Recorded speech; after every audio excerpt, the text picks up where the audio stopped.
Hi everybody, it's Brandiger here, and today we have Goyard Anjou PM Reversible, and unfortunately it's not a genuine one, it's a fake bag. And why is it fake? Because I got scammed. So let's begin. Signs of a fake Goyard. You call this Goyard in French, and in English you say Anjou, and in French you say Anjou. So a genuine one wouldn't have such chunky holders. They have a little bit petite and slim handles. You know, a genuine one would have a bit smaller, precise, and thinner holders which are attached to the bag. Firstly, this is a red flag. Number two, the lining isn't too chunky. The lining of these straps is too chunky and thick. A genuine one doesn't have such a thick lining. It's a bit slimmer. These handles are way too stiff. The genuine ones are also stiff, but these are more stiffer. Coming towards the stitching, it's a no for me. The original one doesn't have such stitching. Coming towards this pouch, literally one needs a magnifying glass to examine this button, because this button tells the entire story. The A is the biggest red flag, because if you see it very closely, you need to have a very keen eye, observant eye. The A doesn't have legs. It's supposed to have legs, each on one side, one leg on the right, one leg on the left. If you see the logo of Goyard, the A has legs, and this one didn't. It seems as if it has legs, but it doesn't. Thanks to my eyes, I got my laser done a few years back, and I see things very finely. So, I didn't need a magnifying glass. My eyes did the work, entire work. Here comes the heat stamp, the biggest red flag. Goyard doesn't have such a heat stamp. Not at all. You can always Google the genuine heat stamp. They use the typical heat stamp every time. So it's not supposed to be like this. There are renowned websites, who claim that, oh, the old Goyards, they used to have this sort of a font in old times, but this is not so. They only have one hard and fast heat stamp, and that's what they use. Coming towards the button,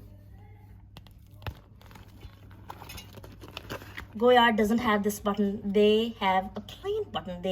Their button doesn't have these lines. So if you end up having one with lines, it's a red flag. The inner canvas. The inner canvas tells us a story once again.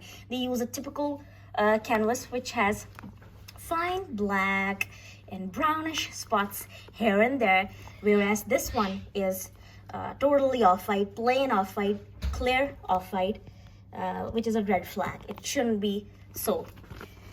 Okay then, coming towards the texture. The genuine one is shiny as well, but this one is way too shiny. If a Goyard is way too shiny or way too dull, both of them are red flags. A genuine one is midway. It is shiny, but not too much.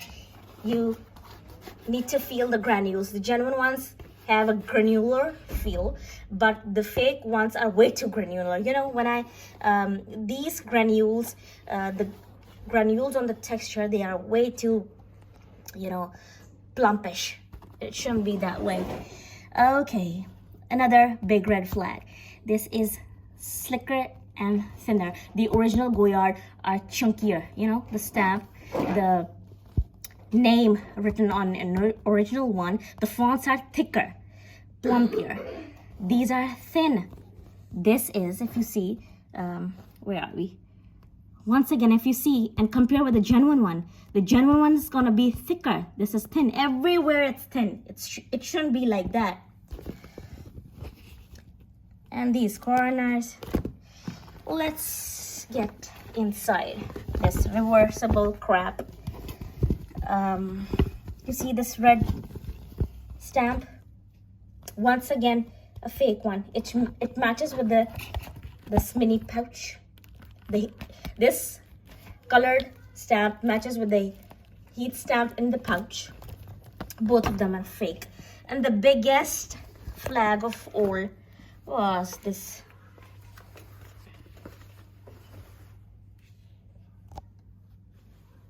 dust bag. As soon as I received the bag and I saw the dust bag, I knew I was in deep trouble. The yellow color of Goyard is not like this. It's a bit different. You see this misprinting? Where is it? This misprinting I'm talking about. A bag which is worth 3,500 to 4,000 rupees on boutique. It can never ever have a misprinting.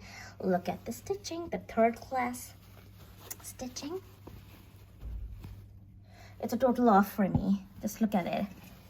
Is a genuine Goyard like that? Okay, a genuine one has strings on both the sides, right and left, both, whereas this fake one has this brown string just on one side, and it's not chunkier and flatter than like the original one. The original one is flatter, and on both sides, and the interlocking is as beautiful as Louis Vuitton dust bags, whereas just look at this. And the inner corners are equally messy and secondly coming towards the ink of this logo. See the misprinting? You can see the yellow popping out. These are all red flags.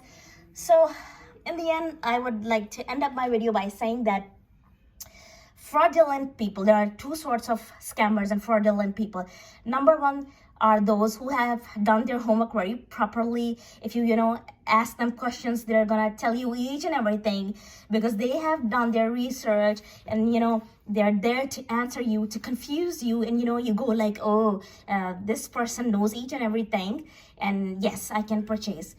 Whereas this is not the case. For heaven's sake, stop buying things from people who are not renowned or who do not have reviews. And if someone else hasn't purchased that specific item from that specific person, just don't go for that beautiful glittery price. Don't go for that. Same thing happened with me. I got scammed for $700 and I had to pay another figure of $700 after receiving the bag, because I had to further sell it over with a commission of approx $300. So you can make out how expensive I was about to sell this bag to someone, but I got trapped and I couldn't make the second payment. And when I confronted this lady, always remember, a fraudulent and a filthy, guilty person who's all sweet and all nice is going to turn hideous once you confront. So don't get confused. Just stay confident. Stay on your stance. Don't be shaky. If you think that something is fishy, fight for your right, because that's what the scammers do. They make a fool out of you. They, say honey-colored things. They make an idiot out of you. And once they're done, boom, they're at the worst. They take out their wolf teeth out, and they're the worst of all. Same thing happened with me. And this lady later on blocked me, and this was the biggest lesson I learned, which I never did such things ever before. I never, ever paid anybody in advance in the past, but this was the first and last mistake I did. And every time my friends recall this incident, they go like, how come on the very first thing I got scammed? But I was like, maybe God had this plan for me, so one can not do anything about it. If God has this thing in your fate and you're blinded by the situation. So anyways, this was my scam story. I felt like reaching out and sharing with my people, so that you guys can also know how to deal if you fall into such a situation. And please stop purchasing items from platforms which are not renowned, or which do not have proper reviews, positive reviews. I purchased this bag from a lady, height of stupidity, I must say. She didn't even have a page. She was a seller on Instagram, and she sold this bag to me through her personal profile. And I did a mistake, and here I am sharing my experience, reaching out, having the intention to help my people. So anyways, stay safe. Give a thumbs up if you like the video. Thank you.